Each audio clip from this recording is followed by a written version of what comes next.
Bonsoir à toutes et à tous. Bonsoir Denis. Salut. On est heureux de te recevoir ce soir. Donc, on est en duplex entre guillemets entre le Québec et la France. Voilà. Donc, avec un petit changement d'heure cette semaine très particulier. Voilà. Pendant une semaine par an, il n'y a que 5 heures de décalage et c'est cette semaine qu'on a choisi pour faire notre live. Ouais. C'est parfait pour moi. Ça tombe encore à une meilleure heure. Merci de m'inviter, puis je suis content d'être ici. Eh ben, merci à toi. Écoute, moi aussi, je suis très heureux. Et puis, on a tous hâte d'entendre ton histoire, de te connaître un petit peu mieux et de voir un petit peu ce qu'est, bien sûr, le thème de ce soir, l'alchimie du vide. Alors, eh ben, je crois que ce qui est intéressant avec toi, c'est que tu as une histoire qui est intimement liée aux propos que tu vas nous partager ce soir. Et je crois que c'est vraiment ta vie qui est l'illustration de cette alchimie du vide, un petit peu, si je peux me permettre, et de ton vécu. Voilà, et donc tu vas un petit peu nous en parler peut-être plus en détail. De ce que je comprends, déjà, tu as des capacités dès le départ de médium quand tu es jeune qui te donnent un rapport au monde invisible certain. Donc, mais avec une médiumnité astrale. C'était beaucoup lié au ressenti, puis à de l'information aussi que j'avais, mais qui était branchée beaucoup sur le corps émotionnel aussi, beaucoup. C'était une information intéressante, mais subjective. Fait que j'ai pas la même médiumnité qu'avant, c'est sûr, puis j'appelle plus ça non plus de la médiumnité, j'appelle plus ça un savoir émergent de la cellule. Avant, j'étais plus dans une forme de spiritualité, mais tu sais, j'ai 58 ans aussi, là. C'était une époque, au Québec, on sortait de la religion. La religion, ça avait été épouvantable ici. Il y avait eu des abus sexuels. Il y avait un contrôle dominant de la religion qui était comme une politique aussi, qui était très culpabilisante et dominatrice. Puis après ça, on est sorti, après les années 50, il y a eu comme une explosion vers une révolution de religieuse, mais on était vers une spiritualité très astrale New Age. Oui, c'est pas mieux. C'était le temps aussi, c'était l'époque aussi. Fait que l'information, elle venait beaucoup de la canalisation. Aujourd'hui, je ne tolère plus aucune canalisation dans mon canal parce que pour moi, c'est un viol énergétique. D'accord. Alors, tu vas nous raconter ça plus en détail. La coloration de l'astral aussi faisait que l'information était colorée aussi avec une forme de très grande vérité, mais aussi toujours avec une espèce de petit mensonge là-dedans. Il y a toujours une forme de coloration. La vérité dans l'astral, c'est vrai et faux. Fait que cette médiumnité-là était intéressante, était spectaculaire, impressionnante, mais elle n'était pas réelle. Aujourd'hui, je peux le dire. D'accord. Alors, on va bien sûr, on a le temps de développer tout ça. Tu ne vas pas tout nous dire d'un coup dès le début, mais en tout cas, voilà. Donc, ta médiumnité, on va juste démarrer un petit peu, voilà, donc pour parler de toi. Donc, au début, donc tu as ta médiumnité. Donc, ce que tu ne sais pas à l'époque, c'est que elle est. La médiumnité, là, Sidney, là, ça veut dire c'est de l'hypersensibilité. D'accord. Tout le monde est médium quand tu es hypersensible, sauf que l'information, elle est émotionnelle. Elle est au niveau du ressenti. C'est une hypersensibilité qui amène, en fait, une sortie de corps. Puis un envahissement informationnel. C'est intéressant, mais c'est de la manipulation. C'est-à-dire? C'est-à-dire que quand on reçoit l'information extérieure, puis on la cherche, elle est colorée, automatiquement. Parce que l'information qui, souvent, quand on est astralisé, on est plus dans... Quand on est dans une forme de spiritualité, de dualité, liée au bien versus le mal, ou l'ombre ou la lumière, ou le combat, l'information est automatiquement colorée. Puis quand elle passe d'un galactique quantique dépolarisé, elle va être colorée quand elle va descendre à travers ce filtre-là. D'accord. Ouais. Donc ça, et souvent, les médiums sont utilisés pour implanter les clients aussi, parce que l'information, souvent, est reliée à une forme holographique qui les amène à aller dans des histoires aussi émotionnelles. Fait que c'est pour ça qu'on peut, dans une médiumnité astrale, manipuler les gens sans vouloir les manipuler. Et donc, c'est ce qui t'est arrivé pendant plusieurs années. C'était comme ça au Québec. C'était un aspect psychique qui était plus astralisé, comme partout, là, c'était pas juste ici. Puis c'était encore très, très présent. Hein, c'est pas fini, cette affaire-là. Fait que c'était un temps, une époque où c'était limité aussi à l'astral. On avait très peu de gens qui pouvaient bypasser l'astral à ce moment-là. Parce que c'était pas dans les mœurs, parce qu'on la vibration de la Terre ne le permettait pas? Parce que les brèches n'étaient pas assez suffisantes. Ils étaient commencés avec le travail de Sri Aurobindo puis Mère, mais les brèches n'étaient pas assez présentes. Puis quand la lumière a passé par l'arrivée à un canal, souvent c'était dans un esprit misogyne.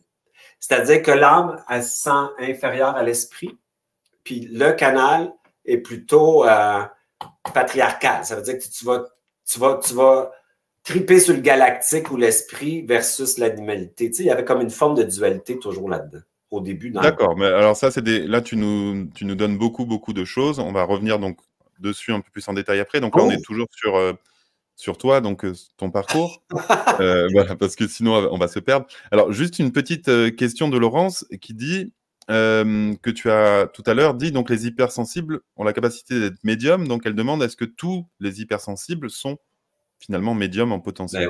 Ben oui. Ils ont tous des ressentis, des informations sur l'autre. C'est comme s'ils ont de l'information qui est reliée au corps du ressenti, qui vont sentir les choses, qui vont percevoir les choses, qui vont lire aussi quelqu'un facilement.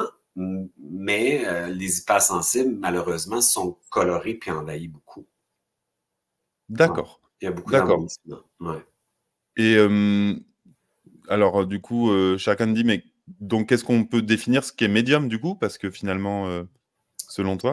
C'est toujours, il y a toujours deux choses. Fait qu'il y a un médium astral, puis il y a un médium qui est branché sur le savoir. Ça veut dire que un médium qui est branché sur le savoir, l'information émerge de l'atome de ta cellule.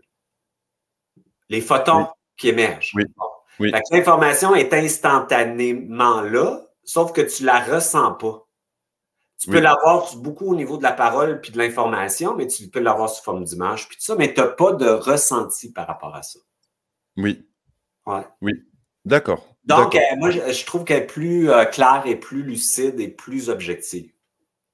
Donc, finalement, c'est un peu comme s'il y avait un double mouvement. Il y a une forme de médiumnité qui va aller chercher autour et une autre qui va passer par le corps lui-même et par les cellules qui sont elles-mêmes des portails permettant l'accès à la conscience, quelque part?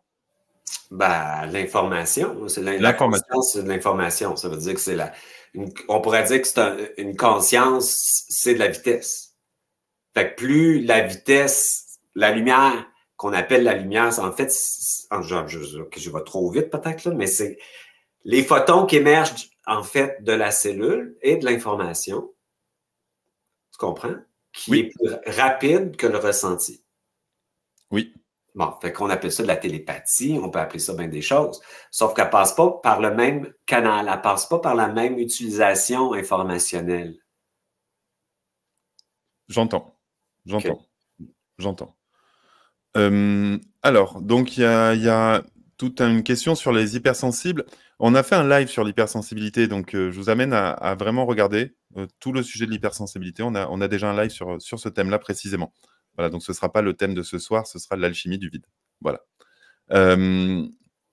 Donc ensuite, tu vas donc travailler pendant des années en tant que médium, hypersensible, avec des clients. Non, comment ça se passe? Vas-y, parle-nous un petit peu de toi. Moi, j'étais quelqu'un qui a vécu des multiples traumatismes jeunes. J'ai vécu dans une famille dysfonctionnelle, mais aussi dans un milieu avec beaucoup d'intimidation, puis tout ça, ça a été très difficile. Fait qu'aussitôt que j'ai eu la chance de devenir, pour moi, dans ce parcours-là, c'était une croyance, en fait, qui est un programme que j'étais tout seul. Tu sais, que je devais me débrouiller tout seul. Fait que moi, je suis parti puis j'ai fait des affaires pendant 34 ans. Là. Fait que j'ai travaillé dans le monde de la survie, dans le fond. Tu sais, c'était un monde de dualité puis tout ça là-dedans. Là. Fait que j'ai quand même 34 ans là-dedans. À travers ça, j'avais besoin urgent de me solutionner au niveau de mes souffrances mémorielles. J'étais dans un processus personnel de guérison constante où j'étais intéressé beaucoup aussi par la connexion avec l'humain. Fait que les affaires, c'était une chose, mais je faisais plein de choses qui étaient hors affaires aussi, qu'on pourrait dire. Je travaillais dans un centre d'écoute, je formais des écoutants, je faisais toutes sortes de choses en parallèle pour nourrir le besoin de connexion que je n'avais pas nécessairement en affaires. L'affaire, c'est très cartésien, puis il faut être... C'est dur. Fait que j'étais dans un milieu d'affaires dur aussi. Hein? J'étais dans des commerces 24 heures ouverts, puis d'urgence, puis tout ça. C'était un monde... D'accord. Ouais, c'était un monde d'anxiété pour compenser, en fait, la dépression. Je l'ai compris, ça, plus tard. Ouais. Oui, surtout si tu travaillais dans des plages horaires très larges, que tu n'avais pas le temps de te reposer, forcément, tu rentres vite dans un état... Non, c'est une programmation qui t'amène. C'est toujours la programmation. Dans notre cellule, laisse-moi parler un petit peu, là. Même je sais que tu veux faire ton architecture, mais moi, je ne suis pas comme ça. Je suis une personne qui fait émerger l'information. Fait que si faut que je suive ton rythme, ça, je pourrais pas. D'accord, vas-y. Okay? Fait que dans notre cellule biologique, toute la programmation de l'âme et les mémoires se retrouvent dans la cellule organique. Fait que tu as 90 de programmation, puis tu as 10 de latitude. Fait que 90 c'est déjà dans ton ADN puis dans la mémoire cellulaire. Ça veut dire que tu es déjà programmé pour aller vers quelque chose, avec des croyances qui vont t'amener là, puis avec des problèmes non résolus des ancêtres qui vivent à travers toi cette expérience-là. C'est ça quand on dit qu'on n'a pas de libre arbitre dans le karma, puis dans la mémoire de l'âme. Donc, ça veut dire que mon programme de survie m'amenait à compenser mes blessures par des programmes de survie qui m'emmenaient en vibration dans des endroits où j'allais vivre le programme qui était l'urgence. Parce que moi, j'avais besoin d'urgence pour compenser l'abîme dans lequel j'étais, les fragments de moi qui étaient dans mon mouvement. Fait que c'était un programme qui faisait ça. Fait que j'ai pas fait des choix, c'est des faux choix. C'était des choix qui étaient déjà dans l'induction de ma programmation avant de venir au monde avec le bagage que je portais. J'entends. Fait que c'était une vie où j'avais l'impression de faire des choix, mais les choix étaient déjà faits d'avance. Fait qu'à travers ça, j'avais le besoin de trouver des guérisons. Fait que j'étais dans un travail personnel avec toutes sortes de choses. J'ai tout fait, j'ai fait tout, dans le fond, là-dedans. Au Québec, c'était très fort, les médecines alternatives et tout ça. Fait que j'ai fait un processus là-dedans. Puis à travers ce processus-là, ça s'est mis à ouvrir vers un travail de guérison pour les autres, en fait, que je fais. Tu sais, j'accompagnais les autres, puis là, ça c'est par un hasard de circonstances, qui n'est pas un hasard, on le sait, l'ouverture s'est faite. Fait que là, les gens se sont mis à venir à moi. Mais moi, j'avais toujours mes entreprises. Fait que j'étais dans une folie d'action. Moi, je travaillais 7 jours par semaine. C'était incroyable. J'ai 5 vies dans une vie. Là. Fait que j'étais très, très occupé, puis tout ça. Fait que le travail de médiumnité est arrivé quand une de mes amies qui est professeure de yoga, elle avait perdu ses lunettes dans une rivière, puis elle savait, tu sais, un psychique, ça sait des choses instinctivement. Puis elle m'avait demandé de faire un tarot pour voir où je pouvais trouver ses lunettes parce que c'était dispendieux pour elle. Puis j'avais été, puis j'avais vu les roches, puis là, j'avais pris, je l'avais donné. Puis elle avait des étudiants dans son cours, dont un prof, dont une personne qui avait une boutique ésotérique. Fait que là, elle a dit ça, la personne est venue, puis là, elle s'est mise à m'envoyer plein de gens. C'est comme ça que ça a commencé. J'entends. D'accord. Ouais. Fait que j'ai développé ma pratique avec ce que je savais, mais avec beaucoup. J'ai fait beaucoup de gens, beaucoup, là. Tu sais, des milliers. Ça fait longtemps que je fais ça, là. Ça fait 17 ans. J'ai fait beaucoup de personnes. Fait que tout mon travail en travaillant avec les personnes, énergétiquement, mais aussi en étant coach aussi, ben, ça m'a amené à développer ma technique puis mes trucs. D'accord. Ouais. Et donc, il y a un moment où il y a une bascule, c'est ça? À un moment, il y a une bascule où ça arrive, mais mon programme de survie ne me permet pas de lâcher l'autre système. Fait que j'étais vraiment programmé, tu comprends? J'étais dans une forme de non-choix qui faisait que j'étais avalé par mon entreprise aussi. J'étais pas le maître de mon entreprise, j'étais son avatar. Fait que je pouvais pas la laisser. Fait que j'étais comme dans une forme de travail constante, mais je fonctionnais super bien là-dedans. Tu sais, je travaillais fort, mais pour moi, c'était correct. Mais c'était toujours l'adrénaline, la course pour compenser la bile. C'était vraiment ça. D'accord. Jusqu'à temps qu'il y ait un paquet d'événements qui fait que toutes les structures ont pété. En fait, mon commerce que j'avais, ben, il a explosé. C'est littéralement le cas parce qu'il y a eu, c'est une longue histoire, mais en fait, il a sauté dans un centre d'achat. Puis ça a été la fin de ça. Ça s'est fait comme ça. Fait qu'il y a tout a brûlé, dans le fond. Waouh. Ouais, tout a brûlé. Parce que je n'étais pas capable de le lâcher. Parce que j'étais en allégeance, tu sais, j'étais très au niveau du senti, de l'émotivité, puis j'étais pris dans ça. En sachant très bien qu'est-ce qu'il fallait que je fasse, mais mon astral me maintenait là-dedans. J'étais vraiment comme une marionnette quelque part. Je pensais que j'avais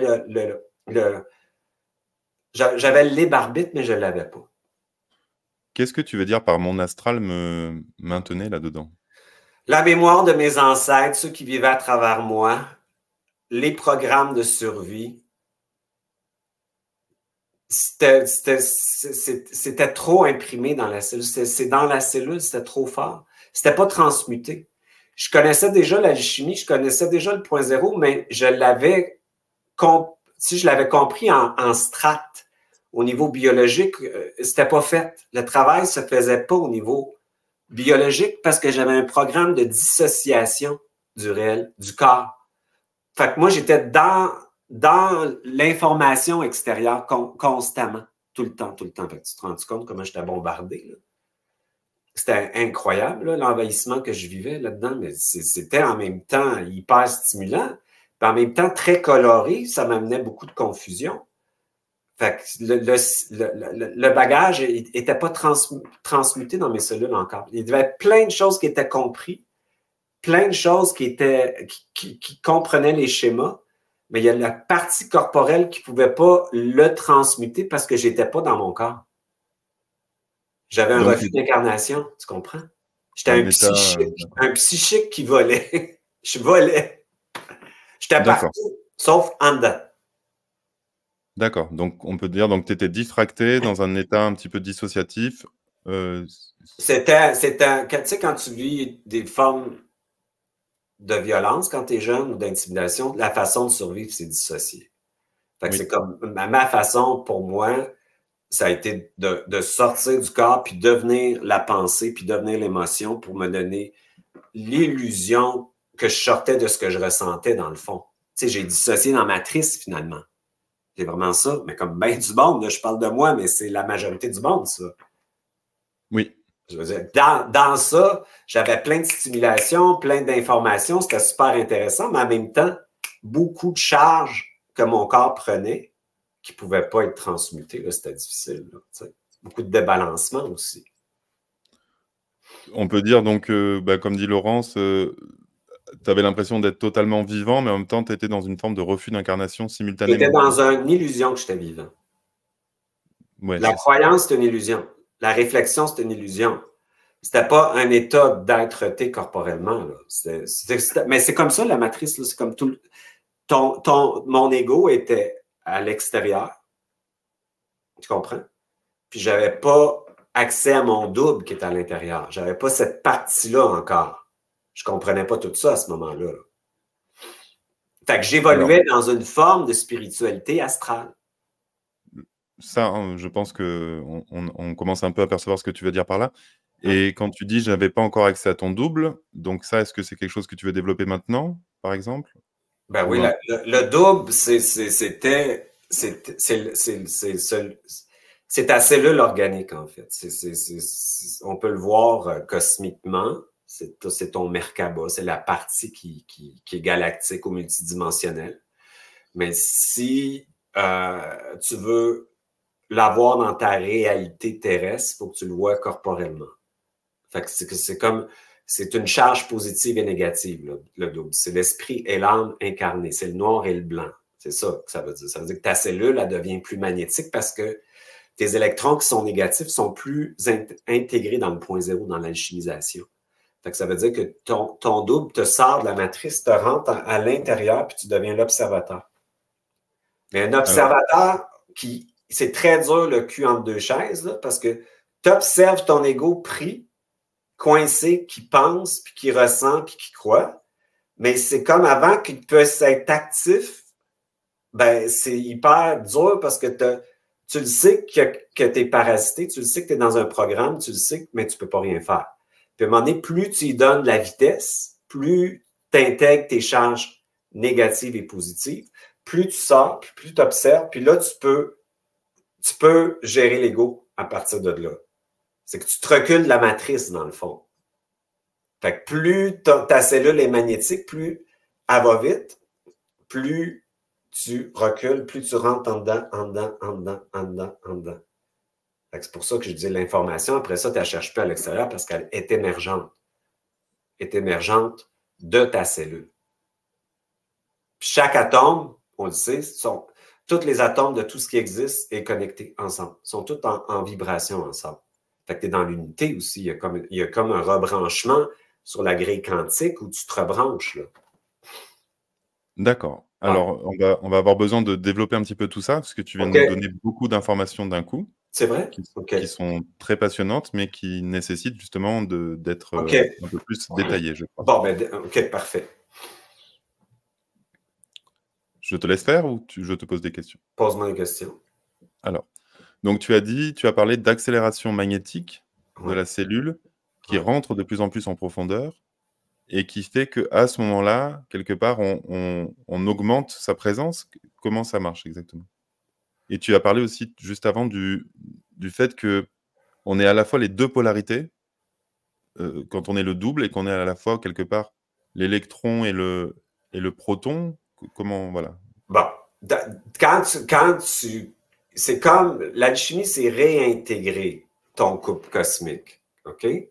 Fait que tu connais le supramental un petit peu, ça veut dire que l'âme et l'esprit, ton couple cosmique, est unifié dans un espace quantique. L'âme, pour créer un nouvel univers, elle quitte l'unité pour la séparation et la dualité. Elle perd sa divinité, elle perd son esprit, puis elle va croire la chute. C'est toute une histoire quitter l'unité pour la séparation. Ça veut dire qu'elle va passer du savoir absolu à la croyance. D'accord. T'es toujours là? Je me demande. Oui, je te mettais en plein écran pour qu'on voit bien le dessin. En partant de là, c'est un traumatisme incroyable. C'est une terreur. C'est plus qu'une peur, c'est une terreur parce que elle perd son identité pour la croyance émotionnelle. Donc, elle devient ce qu'elle croit. C'est ça quand Bernard de Montréal, il parlait de la croyance puis tout ça. Fait que tu passes d'un monde de savoir absolu à un monde de croyance. D'accord. Fait que le trauma d'origine, il te met sous hypnose. Il met l'âme sous hypnose parce qu'elle a perdu son identité. Elle devient le trauma, les croyances, la programmation. Puis, elle accumule de la mémoire d'une vie à l'autre sur la même programmation. Puis, tout ça est géré par le karma et le système qui maintient l'âme dans l'hypnose, par la croyance. Fait que, ici, en bas, quand ton ego est au bout du schéma, ça veut dire qu'il est écœuré de souffrir, il va créer ce qu'on appelle le double, qui va, au lieu de recevoir l'information du haut vers le bas, envoyer l'information vers le haut. Donc, réinformer l'astral, recoder l'âme et la ramener à sa divinité. D'accord. Dans tout le monde, là, je parle de moi là, pour expliquer que tout le monde est assujetti à la descente informationnelle. Cette descente informationnelle nous programme. C'est ce que c'est ça. Puis quand tu commences à avoir ce qu'on appelle la divinité, la souveraineté, c'est tous des mots, ça. Ça veut dire ton identité, qui est ton essence. Ton essence, c'est Ton double, c'est une charge positive et négative. Tu sais, dans Merkaba, oui. Plus tu intègres, c'est surtout la charge négative qu'il faut intégrer parce qu'on la refuse ici. On la compense, on la rejette. Et parce qu'on la rejette, elle nourrit des systèmes ou des entités qui créent des événements qui nous est remis. Fait que c'est pas un choix, ce qui nous arrive. Puis c'est pas la vie qui nous envoie ça. C'est la diffraction qui crée ça. Fait que quand tu commences à réintégrer tes charges, qu'on appelle le double, c'est que là, tu commences à être magnétique. Un plus, puis un moins. Puis là, tu t'ancres. Tu descends, tu descends, tu descends. Puis plus tu maintiens deux charges, plus tu peux avoir l'information qui émerge de la cellule. Là, ça veut dire que ta divinité te donne l'information. Mais c'est une information biochimique. C'est pas une information éthérique du ressenti, c'est vraiment biochimique. Fait que c'est une certitude biochimique. Fait que là, tu le sais. Oui. Fait que l'information, elle vient du corps, l'intelligence, elle vient du corps. En fait, le corps, c'est le contenant qui est l'âme qui reçoit l'esprit. Fait que ton essence, c'est le corps et l'esprit ensemble. C'est une fréquence unique. Oui. Et cette fréquence unique-là, qui est un son, va remplir ton vide. Oui. Puis quand ton vide est rempli, ben l'envahissement est terminé. Il n'y a plus d'envahissement possible. Il n'y en a plus. Oui. C'est un chemin, là, mais tu coexistes à ce moment-là. Les gens sont envahis par leur vide, de toutes sortes de formes. L'induction, le monde holographique, les égrégores, les émotions, les peurs des autres.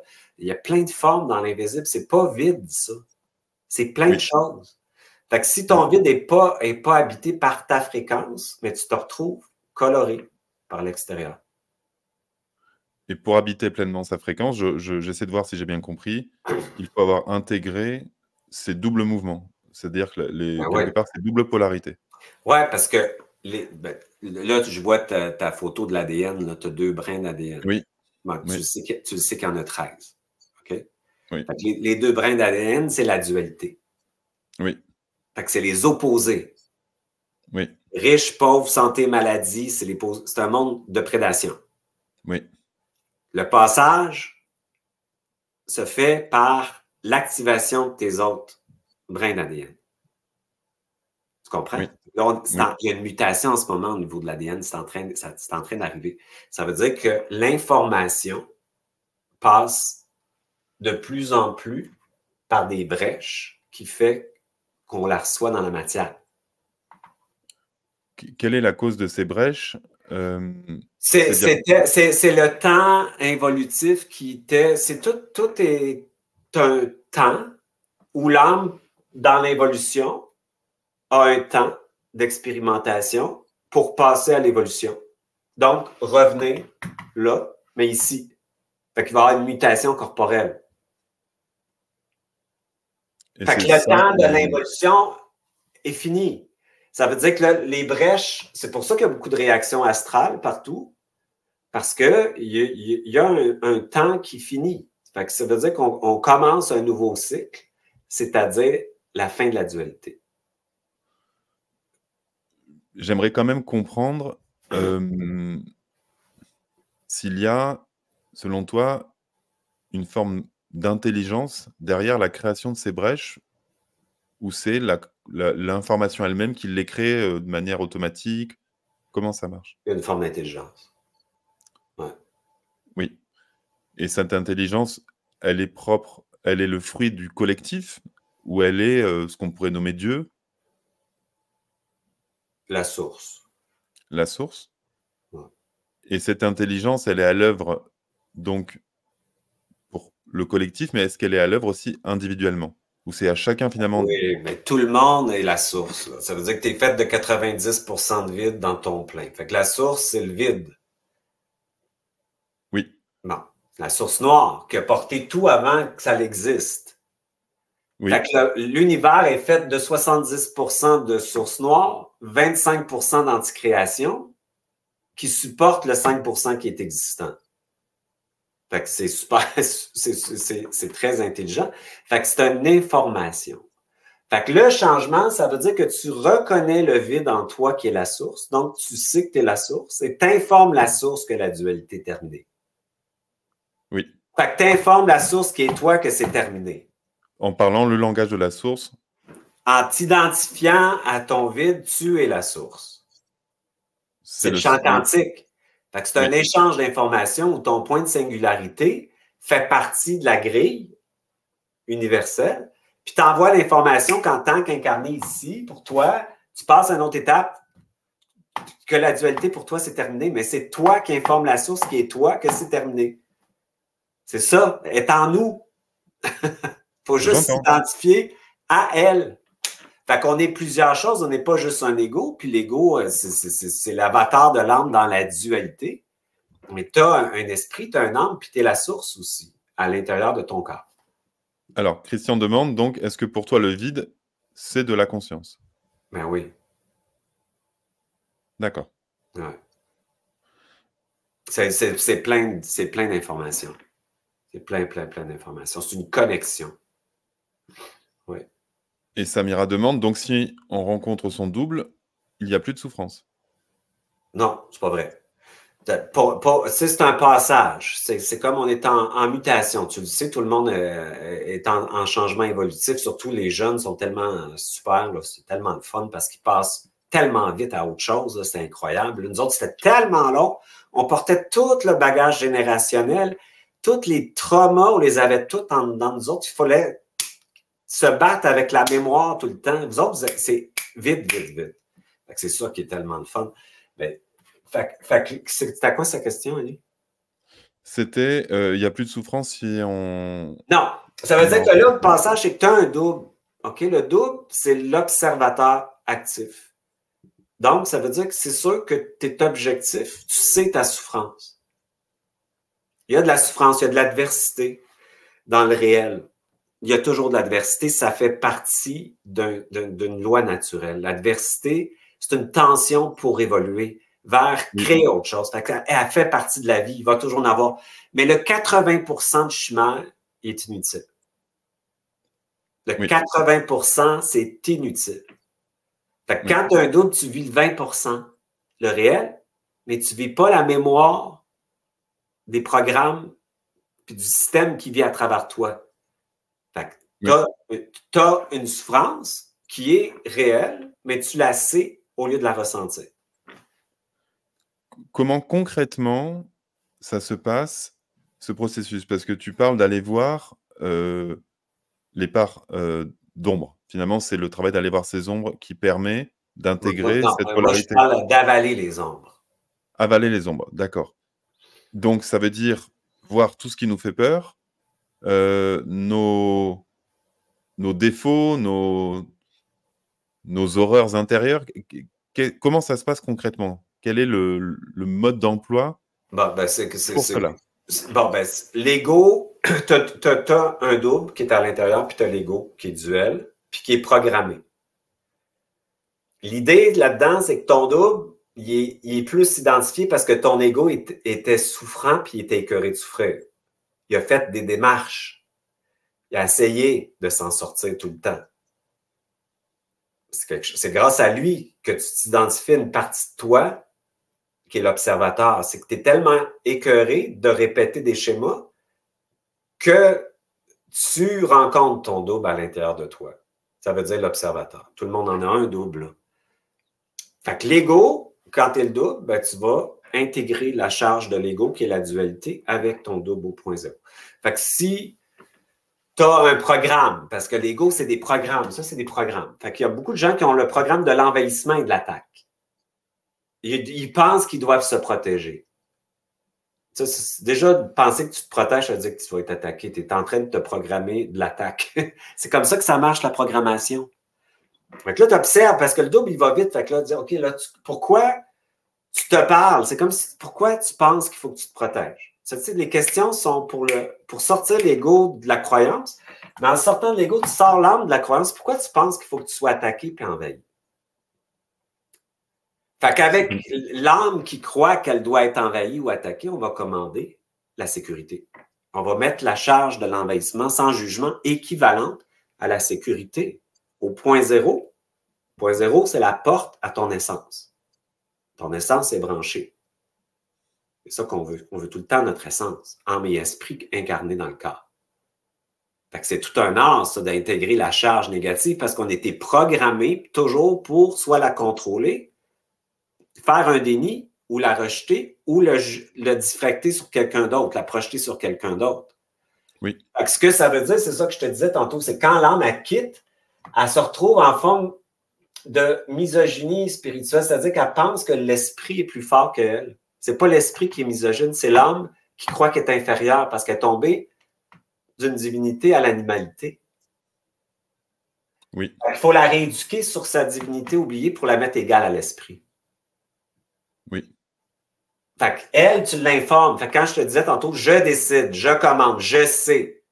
Bon, ben, t'envoies l'information puis tu dis, arrête de croire que tu es attaqué. Arrête de croire ça. On sort de cette croyance-là puis souviens-toi de qui tu es. C'est comme on réinforme l'âme pour la sortir de l'hypnose. Pour toi, l'âme, est-ce que c'est l'esprit qui s'est fondu avec la matière? Non. Non. Alors, qu'est-ce que c'est l'âme? Pourquoi tu sépares l'âme et l'esprit? Ben, c'est l'âme et l'esprit au départ. Ça veut dire la mère qui est l'énergie noire, portait le manifesté dans son ventre. Le premier Big Bang fait sortir le manifesté et va porter l'âme dans son centre. Ensuite de ça, il y a une autre chute parce que c'est l'expérimentation. L'esprit va sortir et l'âme va sortir. Ça veut dire que tu vas avoir ta goutte de la source qui va être ensemble réunie ici, ton couple cosmique. Mais l'âme, pour créer un nouvel espace, elle quitte. Elle va mettre au monde un nouveau monde. C'est toujours la mère qui met un nouveau monde.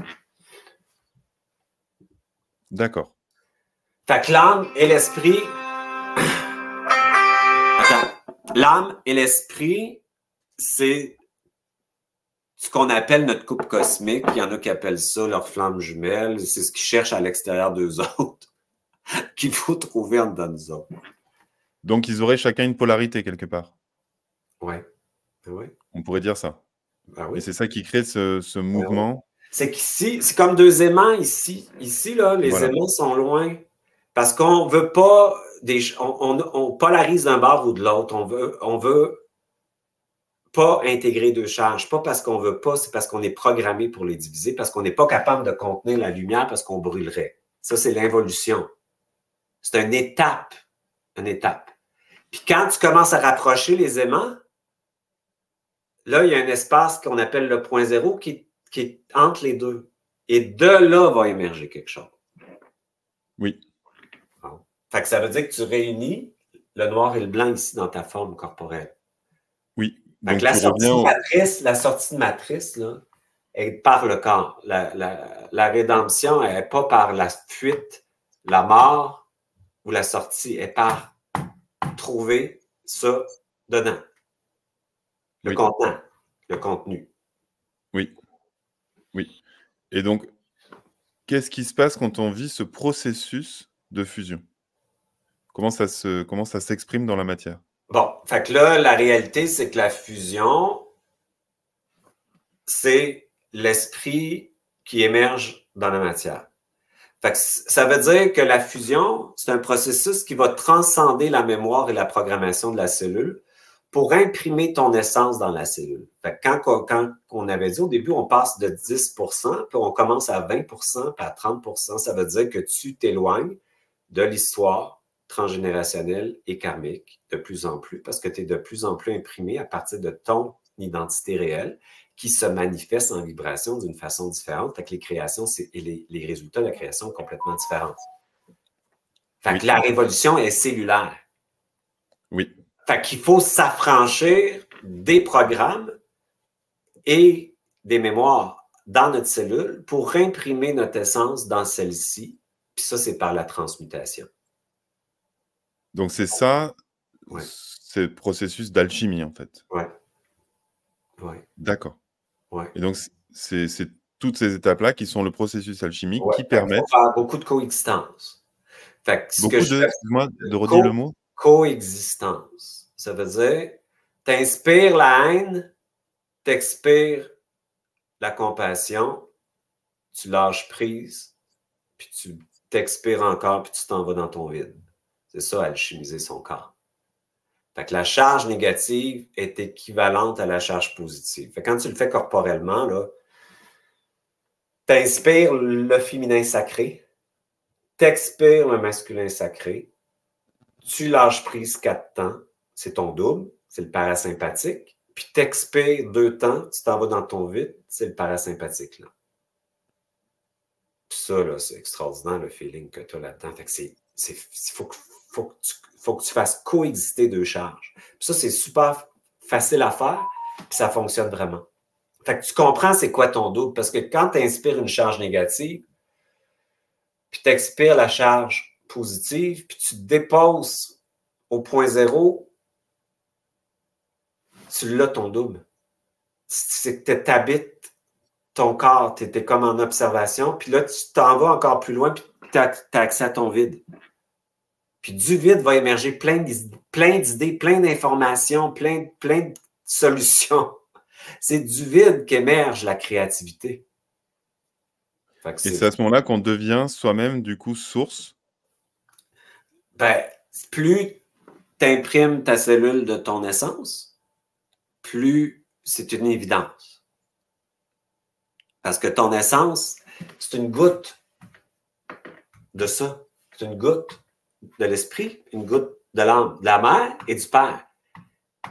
Fait que c'est pour tout, c'est évident qu'on est ça. Mais c'est comme une identification. À un moment donné, ta psychologie, elle le comprend, mais ton corps surtout le comprend. Fait que quand tu commences à décider ta vie à partir de cette divinité-là, qui contient la source, qui est une goutte de la source, ben là, tu informes la source que tu décides ça, puis tu informes la source ça. Puis... Mais c'est toi, ça, la source. Fait que c'est pas séparé. La vie, c'est pas quelque chose qui t'envoie de la merde. C'est ta vibration de tes programmes par loi de la résonance qui attire la merde. C'est pas la vie qui nous envoie ça. Et c'est qu'une fois qu'on est pleinement source intégrée, assumée, éprouvée, qu'on peut vraiment commencer à vivre quelque part. Ouais, on est bien. On est bien. On est vraiment bien. Puis c'est tellement simple. C'est comme tu pas beaucoup d'informations, beaucoup de connaissances, tu cherches plus à l'extérieur de toi, puis c'est comme si tu deviens plein, tu sais, à l'intérieur. C'est hyper simple. D'accord. C'est comme si tu cherches plus rien. C'est comme si tu sais que tout va émerger, puis il n'y a pas de fin, il n'y a pas de début, c'est un changement de fréquence. Le rapport à ce qui se passe est complètement différent parce que tu le comprends pourquoi c'est comme ça. Tu comprends pourquoi l'astral est là. Tu comprends toutes ces formes-là. Fait que tu tombes dans un état de conscience qui avale l'astral. C'est un chemin alchimique. Moi, j'étais en réaction beaucoup avec l'astral quand je suis mort, là, puis j'ai tout vu la manipulation dans laquelle mon âme était, puis comment j'avais cru, puis comment j'avais subi la programmation. La première chose, moi, j'ai dit « fuck you ». Fuck you à la responsabilité. Fuck you à croire que j'ai manifesté quelque chose avec ça. Fuck you. J'ai dit fuck you, fuck you, fuck you. Pourquoi? Ben parce que c'était programmé. Je ne peux pas être responsable de ce que j'ai fait avant ou ce que je n'ai pas fait avec un niveau de conscience où j'étais assujetti à de la programmation. Ils nous font croire ça pour nous maintenir dans l'illusion, puis la mort, puis tout ça, puis la responsabilisation de ce qu'on a fait, alors que c'est de la programmation. Puis souvent, il y a de la dissociation personnelle. Par contre, maintenant, tu es d'accord que depuis que tu as ton double, tu es responsable? C'est un mot que j'aime pas pantoute, la responsabilité. Moi je décide d'être de plus en plus libre. Tu sais, si tu parles de responsabilité, moi, c'est de trouver de plus en plus... créateur, si tu préfères le mot créateur. Moi, si tu es source, tu es créateur, sinon il y a... Selon moi. Peut-être, là, mais c'est tellement recyclé par la spiritualité, ça, dans des formes de pensée magique, tu sais, qui fait que moi, ma décision, c'est que mon essence va créer ce que j'ai besoin. Fait que j'ai pas besoin de créer parce que mon essence, elle va m'emmener exactement ce que j'ai de besoin. Ah, je ne parle pas de force d'attraction, hein. On est bien d'accord. Je suis complètement d'accord avec toi. Oui, oui. Je parle simplement de prendre un moment, ben, selon ma perception, si je suis source, je reprends ma responsabilité quant à mon expérience d'incarnation et à ce qui m'arrive. Mais selon toi, non. Moi, ça sonne pas pour moi, ça vibre pas, ça. D'accord. Non. Moi je prends l'identification à la source de décider ma vie parce que la vie, c'est moi. Puis si j'ai pas ce que je décide, c'est parfait. Je vais décider ce que j'en fais. Dans quel état je vais le vivre. La notion de participation active est moins présente pour moi maintenant. Mais je comprends qu'on a besoin d'avoir une forme d'autorité personnelle pour créer sa vie. Ça, je comprends tout ça. Mais le double ne crée pas la même chose que l'ego. J'entends, mais du coup, ça, ce serait quoi l'illustration de devenir source? Qu'est-ce qui change quand on est source de quand on ne l'est pas? C'est ça que j'ai du mal à percevoir. Ben, on l'est tous source. Oui, mais à un moment, on en prend conscience et on l'incarne pleinement. Qu'est-ce qui se passe une fois qu'on l'incarne pleinement? Quels sont les changements qu'on voit apparaître dans notre vie? On rit. D'accord. C'est comme si on était en recul. C'est comme si c'est comme s'il y a un grand détachement. Mais tu deviens comme un informateur, en fait. C'est plus, moi, je dirais plus informé que responsable. Je décide d'informer la vie de quelque chose. Puis souvent, quand je décide puis que je sais que je suis la source, ben c'est facile à manifester, à créer à partir de là parce que tu es branché. C'est quand tu es dans l'ego, tu es séparé. L'âme, elle s'est retrouvée séparée dans l'abîme. Hein. Il y a vraiment une déconnexion, ce qu'on appelle une séparation avec la connexion. Là, fait que c'était difficile, fait qu'on est en survie tout le temps. Fait que les créations à partir de programmes, c'est des créations karmiques, c'est des créations à partir d'une dualité, à partir d'une mémoire. Une création à partir d'un double, c'est branché sur le champ quantique. Il est comme plus dans l'unité, si tu veux. Il est dépolarisé. Fait que c'est pas la même vibration, donc c'est pas la même chose. Fait que le plaisir de se manifester avec un double, il est plus agréable parce que tu as une forme. Si tu as beaucoup d'adversité, tu l'utilises puis tu décides quelque chose avec. C'est comme tu la transformes.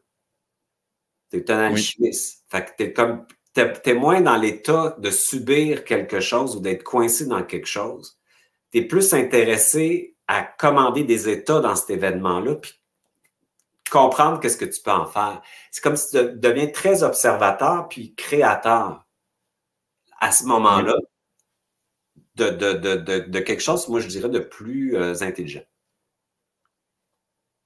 Ce qui te dérange dans l'idée de responsabilité, c'est le principe un petit peu d'être comme une forme d'autorité de l'ego. Enfin, c'est comme s'il y avait encore de l'ego là-dedans. Ben, c'est un programme astral pour nous maintenir dans une forme de consentement au karma.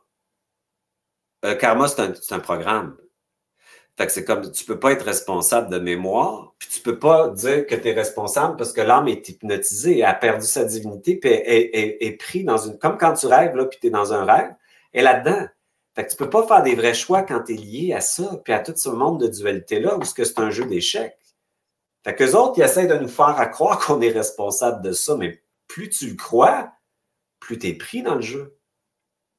Oui. Bon. Plus tu leur dis, moi, je porte aucune responsabilité, puis à partir d'aujourd'hui, ma responsabilité, c'est ma liberté et ma souveraineté. Alors, ben, ça change ta vie, c'est sûr, tes créations. C'est tous des codes, ça, astro, là. Tu sais, de consentir, d'accepter, de croire.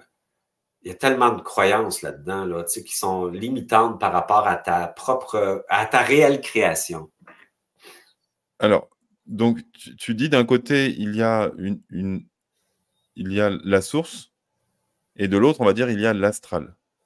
Est-ce que, finalement, on pourrait dire que ce serait aussi comme ce double mouvement, quelque part, du collectif, c'est-à-dire que quand tu dis, par exemple, en toi, tu allais voir les parts négatives et tu les as intégrées dans tes parts positives pour les fusionner. Mais est-ce que finalement, il n'y a pas ce besoin aussi pour l'astral d'être fusionné avec la source pour lui-même, quelque part, que C'est le une bonne collectif crée son double? réflexion. La source est dans l'astral. Oui. Fait que ce qui sépare l'unité, c'est elle qui a créé les énergies opposantes à la source. Fait que c'est la source qui est dans les énergies opposantes à la source. Oui. Bon, c'est ça. Fait que ça fait partie d'une expérience, ça fait partie d'un processus. Oui. Dans ça, c'est un monde tout petit par rapport à tout ce qui existe. Là. Fait que c'est une expérience évolutive, temporaire, où la Oui. source passe par une forme de dualité, d'animalité, à travers une expérience de diffraction d'énergie pour qu'on puisse réintégrer les diffractions, plus et moins, pour sortir de ce jeu-là. Et tout à l'heure, c'est une bonne j'aime ça que tu dis parce que je trouve que ça nous sort d'une idée de victime qui subit quelque chose. Parce que, tu sais, c'est intéressant de réaliser qu'on est manipulé, mais c'est une étape où on peut la transcender, cette manipulation-là. Oui.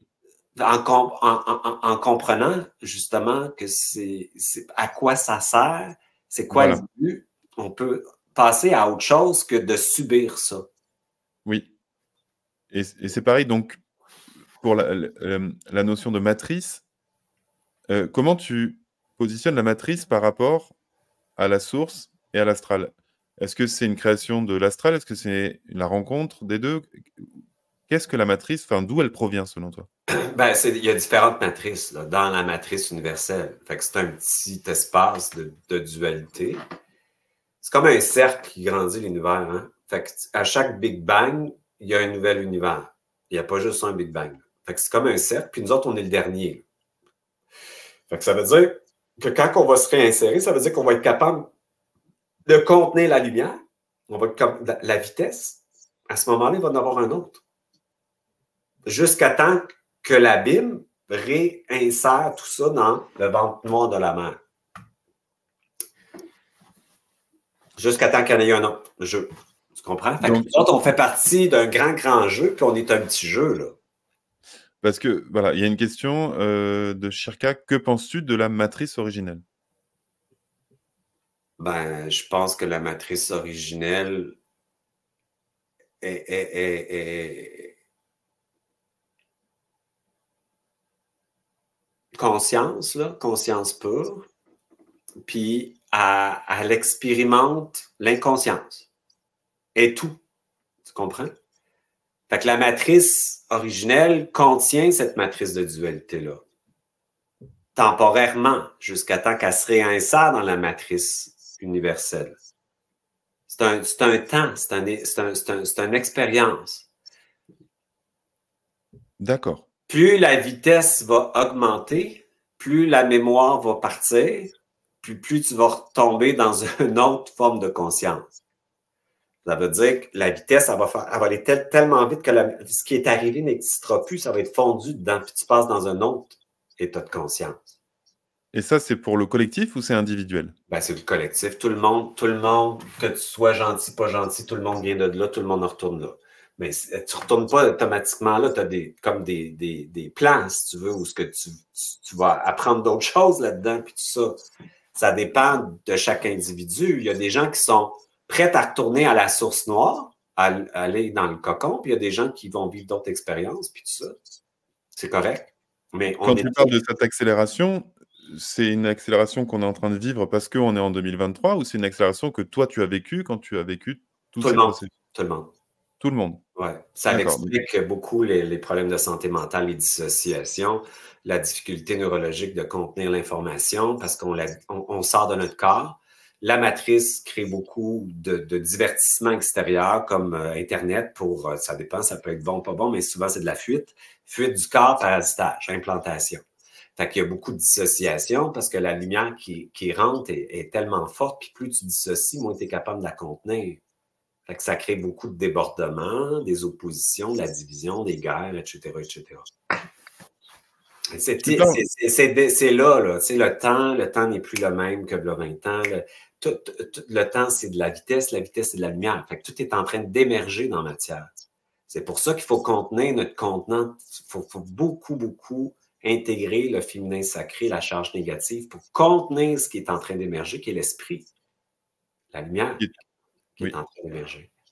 Alors justement, tu parles de source noire tout le temps. Et donc, on peut imaginer que quand tu parles de source noire, c'est comme pour parler de trou noir. Ou c'est, en fait, si tu veux, pourquoi tu dis le mot noir pour dire le mot source? Parce que la source noire, c'est la mer qui contenait ce qu'elle a existé. Tu comprends? Donc, il y a une source blanche. C'est ce qu'elle a existé. La source blanche est là. Puis là, elle s'est manifestée. Fait qu'elle est là. Elle est là. Elle est sortie, puis ça, c'est devenu ça avec la source noire à l'intérieur. Oui. Fait que ça s'est manifesté d'une noirceur, d'un noir absolu, mais très confortable. C'est comme si tu dors dans un cocon. C'est pas dans le noir dans le sens diabolique. C'est dans le sens énergétique. Je sais, je comprends bien. D'accord. Donc, c'est un peu comme le principe du trou noir. Parce que le trou noir, c'est de l'énergie. Le trou noir, c'est une charge féminine qui supporte le manifesté yang. Fait que c'est une fractale de la même chose, quelque part. Ouais. D'accord. Et donc, tu disais que pour accéder à son double, il fallait passer par la cellule.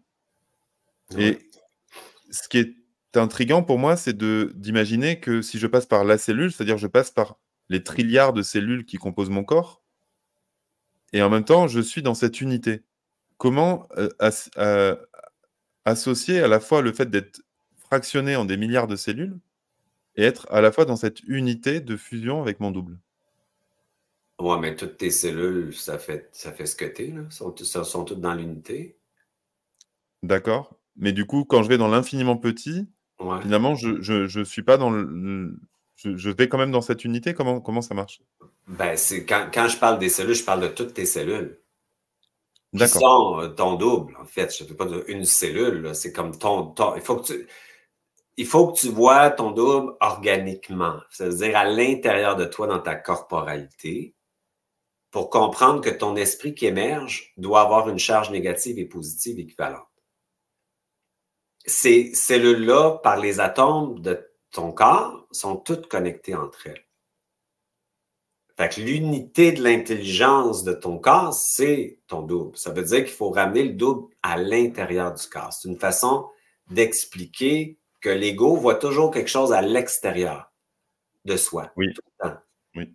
Puis plus tu vas le voir à l'intérieur de toi, plus tu vas y avoir accès facilement parce que tu deviens l'observateur. Tu l'es déjà, l'observateur, mais c'est comme si tu rentres dans ton corps. Fait que ce que je veux dire, c'est que dans ta cellule organique, tu as un noyau qui a des protons puis des neutrons. Oui. Dans l'atome, mettons. Puis tu as des électrons qui tournent alentour. Les électrons, ici, sont sous-utilisés parce qu'on était programmés pour les rejeter. C'est un monde patriarcal, c'est un monde de pouvoir, c'est un monde trop masculin. Tu es d'accord avec moi? Regarde le monde dans lequel on est. Oui, je suis d'accord. On est en train de réintégrer la charge négative qui est le féminin sacré, le mettre égal à l'esprit. Les électrons vont plus vite. L'atome a un noyau. Le noyau va faire émerger ta lumière. À part, mais elle va émerger dans ta cellule. C'est ça que ça veut dire. Ça veut dire que tu as une charge positive et négative dans ta cellule. Si tu le vois comme ça, ton double, c'est facile à comprendre que c'est ton corps biologique. C'est l'ensemble de ton corps biologique. Fait que tu n'es pas à l'extérieur, tu es à l'intérieur de toi. Puis plus tu reviens à l'intérieur, plus tu as l'information qui émerge. Plus tu restes dans tes souliers, moins tu es émotionnel. Donc, tu sais l'émotion que tu ne ressens pas. Donc, si tu es que dans ta charge, ouais. Ouais. Si tu es dans ta charge positive, donc tu es que dans le faire, dans l'action, dans ce monde patriarcal. Et donc, si tu intègres tes électrons, tu intègres ton émotionnel, donc tes sentiments, et c'est là où tu vas faire ce travail d'aller regarder en toi, ce travail introspectif finalement, qui va te permettre quelque part cet état de fusion, si c'est ça que je comprends. La partie à l'intérieur de toi va faire le travail pour la partie extérieure de toi. Oui. Fait que le double à l'intérieur de toi va éduquer la partie extérieure qu'on appelle l'ego. Fait que l'ego, il réfléchit, il ressent à l'extérieur. C'est comme s'il était à l'extérieur, dans le faire, dans la réflexion, tu comprends? Oui. Puis quand tu as ton double, ce que tu crois, c'est pas réel. Voici la réalité.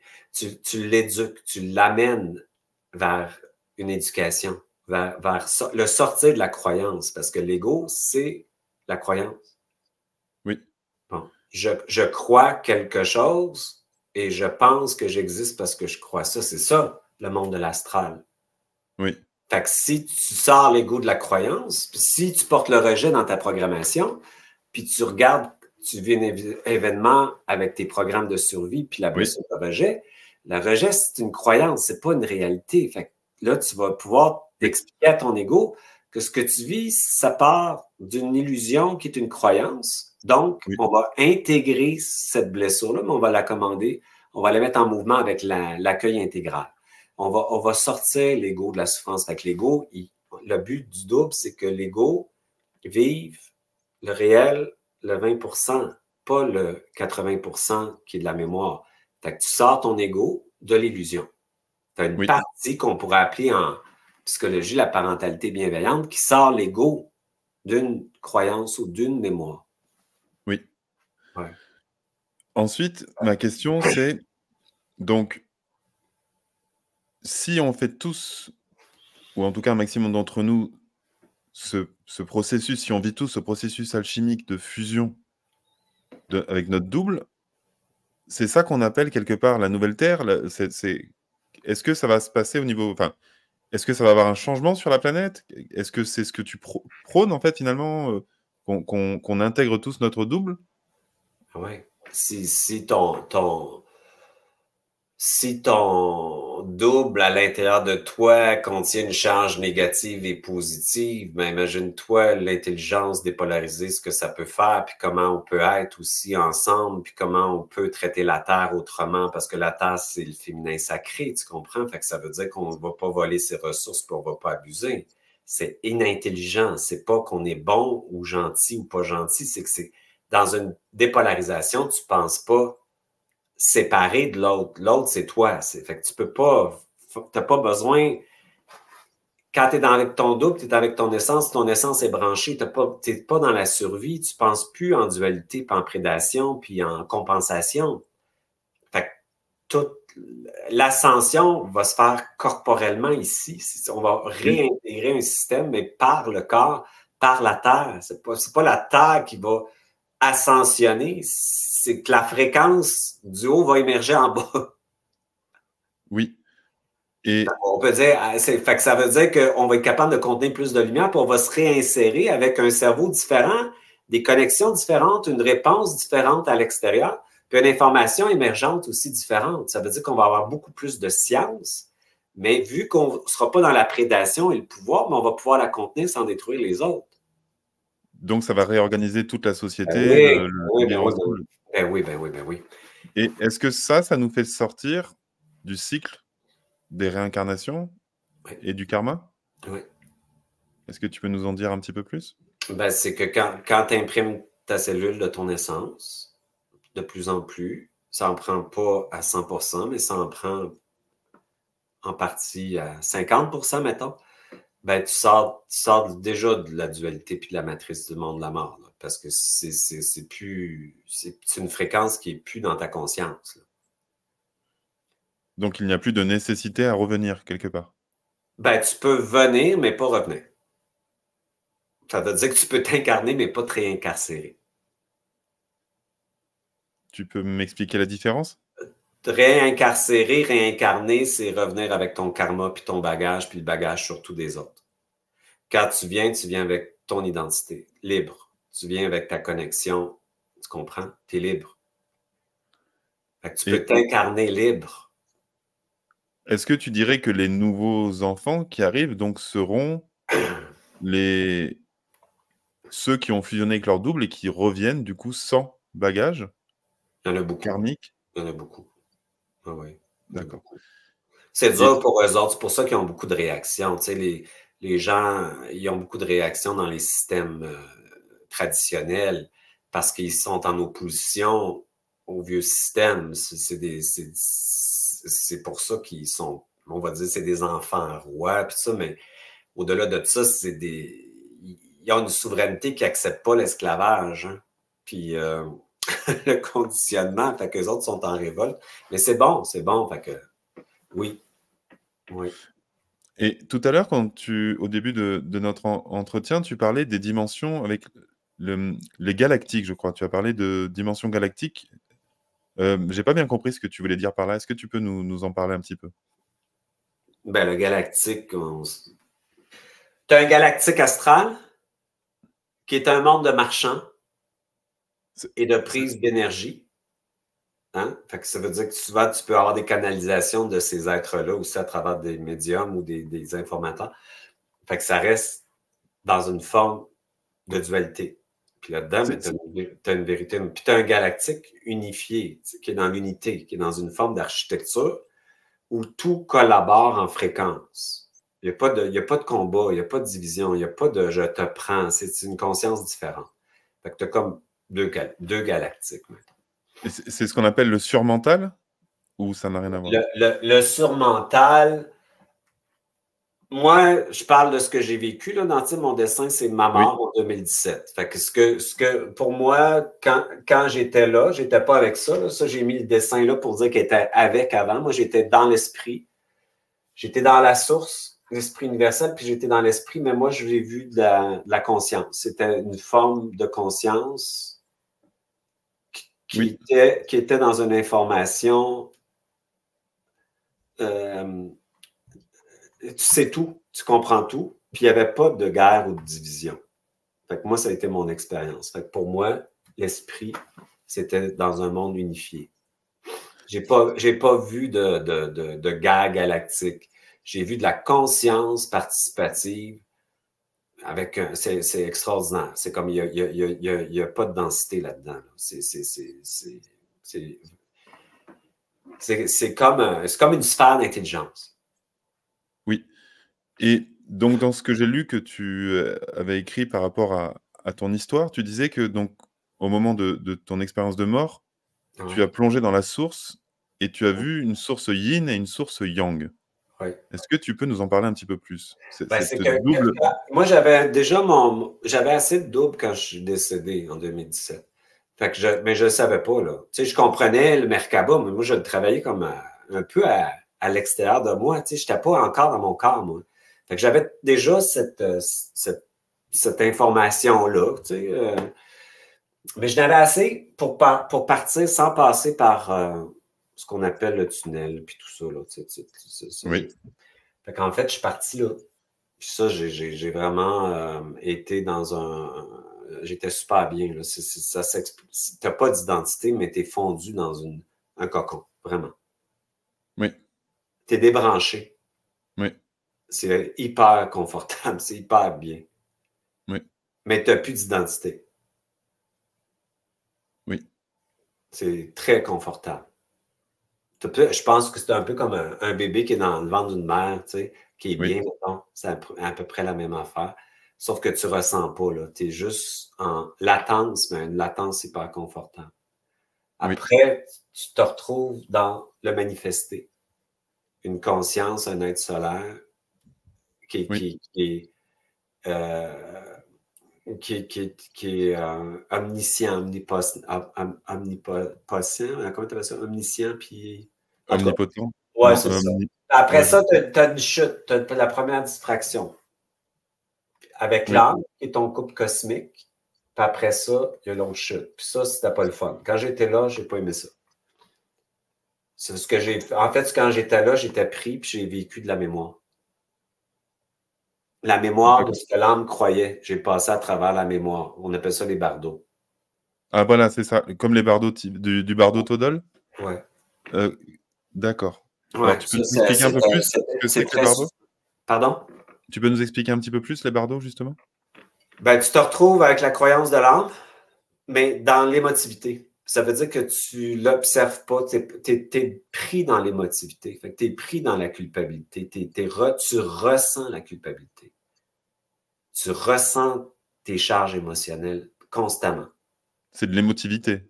C'est de l'émotivité. C'est hyper douloureux.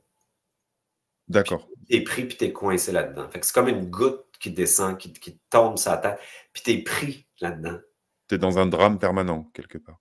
Ouais, un inconfort et une souffrance émotionnelle incroyable. Parce que c'est de la mémoire. Ouais, c'est très, donc, très... Donc, c'est pendant la chute, tu passes par les bardeaux. Après mon voyage ici, je suis redescendu. Moi je n'ai pas passé par là pour monter là. J'ai fait comme le chemin inverse. Puis après, j'ai été ici. C'est là que j'ai vu l'illusion. J'ai vu comment je m'étais fait entuber aussi. Qui j'appelais là-dedans, comment ça fonctionnait, le haut astral puis le bas astral. Comment c'est un jeu de pouvoir où la lumière, des fois, se faisait passer pour l'ombre puis la lumière. Que c'était un jeu, hein? Puis que j'ai vu l'hypnose de l'âme. Parce que quand j'étais dans les bardeaux, tu es pris dans l'hypnose de l'âme. D'accord. Tu es paralysé dans l'émotivité, comme elle est. Puis là, j'ai vu qui elle était avant la chute, quand je suis sorti de là. Fait que ça a été donc, quand tu dis l'âme, c'est l'âme humaine ou c'est ton âme à toi? C'est mon âme à moi. Tout le monde a une âme, là. C'est mon âme à moi. L'âme de chaque personne dans l'expérience qu'on vit est là. Oui. Bon. Fait que j'ai un point de singularité d'âme qui est là. Avec le karma et la mémoire. Là. Puis moi, je donne de l'expérience, je suis l'avatar de l'âme, je m'incarne. Bon, c'est qui s'incarne? Elle s'incarne dans le monde de la mort. C'est pas moi qui décide où je vais, puis qu'est-ce qui va arriver. C'est elle qui décide par mémoire où je vais aller pour y donner d'autres expériences par rapport à ce qu'elle ressent. D'accord. Ouais. Et quand là-dedans, ben, tu as les karmas, les dettes karmiques, la transgénérationnalité, les remises de karma, tu as toutes sortes d'affaires là-dedans. Et ça, tu les vois comment? C'est-à-dire que quand tu le... Comment ça s'illustre, si tu veux? C'est comme si tu vois des images, là, mais tu les ressens, les images. D'accord. Tu vois les systèmes, mais tu les ressens. Et donc, d'accord. Et donc là, tu vas voir donc, tous les jeux, si tu veux, donc de fausses lumières, fausses ombres, contrats, injonctions. Tu as la transgénérationnalité là-dedans, tu as l'histoire là-dedans, puis tu es assujetti à du conditionnement, puis de la programmation. Et combien de temps tu vas rester dans cet espace-là? Ben, j'ai resté plusieurs jours, là, parce que j'étais en coma, moi, après, là, quand on m'a réveillé. Donc, c'est dans ce coma-là que tu navigues dans ces espaces-là? Ça a duré un temps, mais c'était long. C'est très, très long. Là. Le temps est très, très long. C'est pas un temps ici. C'est tellement long. Là. C'est incroyable. C'est comme une torture de temps. Ouais. D'accord. Après ça, j'ai été dans un espace où j'ai fait quelques jours dans une caverne avec des serpents noirs et blancs. Mais c'était très difficile aussi parce que j'avais plus d'identité. Je savais pas qui j'étais, je savais pas qu'est-ce que je faisais là. J'étais coincé, là, j'étais pris. Fait que ça a été 3-4 jours, je pense, ça. Puis c'est là que mon corps a été alchimisé, en fait. Fait que quand je suis revenu après, ben, après tout ce qui est arrivé, là, tu sais, j'étais dans l'abîme, dans le fond, quand je suis revenu là, de tout ce voyage-là. Quand je suis revenu, puis je suis sorti de l'hôpital, je suis revenu ici, j'étais dans l'abîme. Puis j'étais complètement perdu parce que l'information qui descendait était en opposition avec l'information qui émergeait. J'étais comme coincé.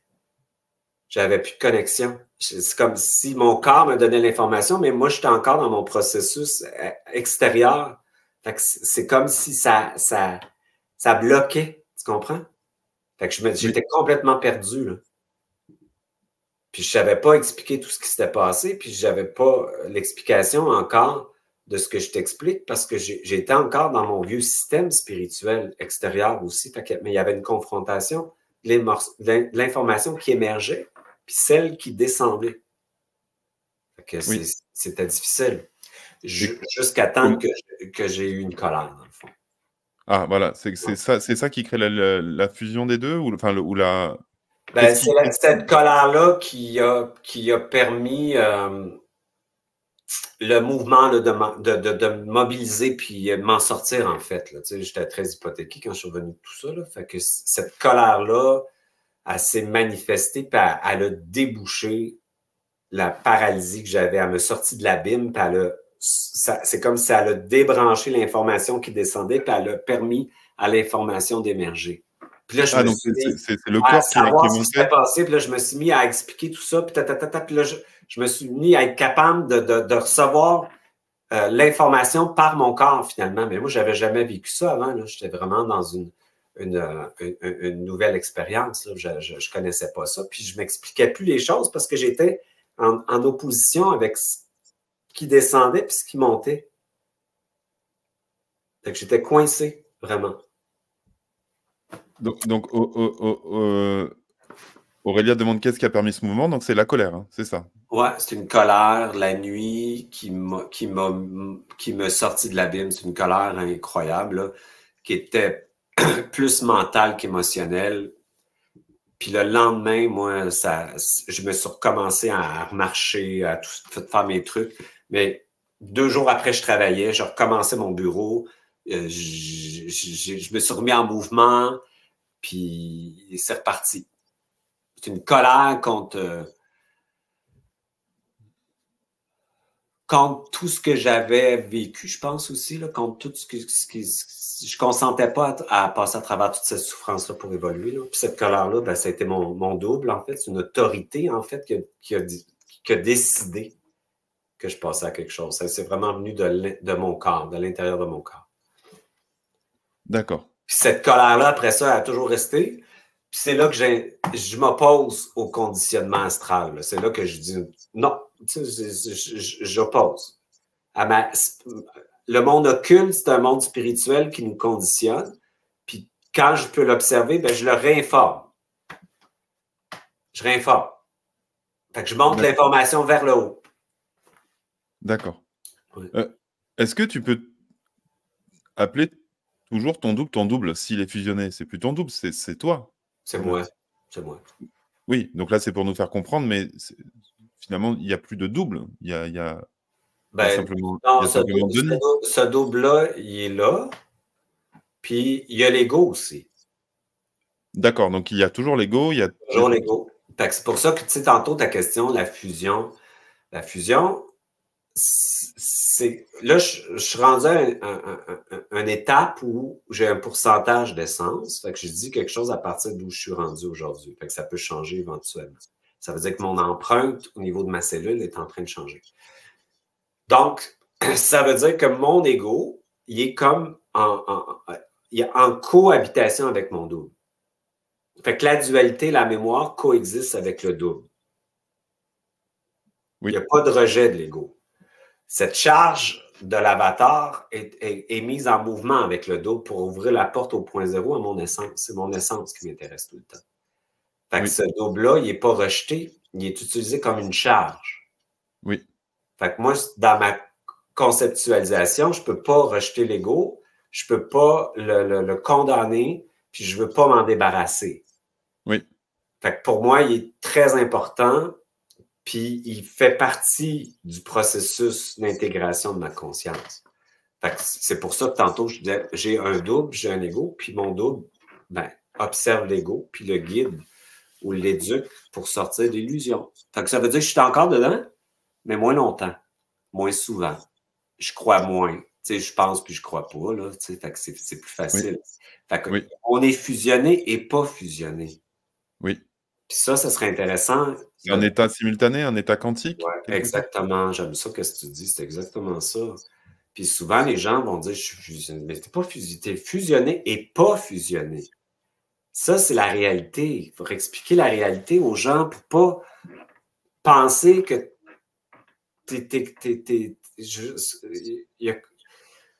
pour pas leur faire penser qu'ils sont pas ça. Ils sont tous ça déjà. Il faut juste qu'ils s'en souviennent. Fait que t'es une chose et l'autre au point zéro. Fait que j'ai une partie consciente dans une forme de connexion, puis j'ai une partie déconnectée qui réagit par mémoire puis programmation. C'est la réalité, de ma réalité, en tout cas, de ce que je connais. Il y a Shirka qui demande, du coup, si ton âme a changé quelque part pendant son... Ou est-ce que tu as changé d'âme? Ou est-ce que ton âme a changé, d'ailleurs? Non, je n'ai pas changé d'âme. Voilà. Est-ce que ton âme a changé? Mon âme est moins gelée, est moins hypnotisée. Je suis plus pris dans des mémoires transgénérationnelles puis tout ça, ce que je suis rendu là. Elle est comme de plus en plus libre. Tu sais, pour moi, elle se rapproche de ça. Là. Moi, je l'aime beaucoup, mon âme. J'aime tout. Là. Au point zéro, c'est de l'amour intégral. Hein. Tu ne le laisses pas tomber. Même la mémoire qui est là, est dans ma cellule, est en train de transmuter. Fait que je peux te dire que mon âme, elle sort de l'hypnose, mettons, à 63%. C'est le chiffre que j'ai. D'accord. Ça veut dire que je suis beaucoup moins assujetti à ce qui me conditionnait qu'avant. Puis mon âme, qui est mon corps biologique aussi, le corps biologique, c'est le féminin sacré, c'est une représentation de l'animalité de l'âme, c'est ça? Oui. Ben, il est plus libre de souveraineté que de mémoire.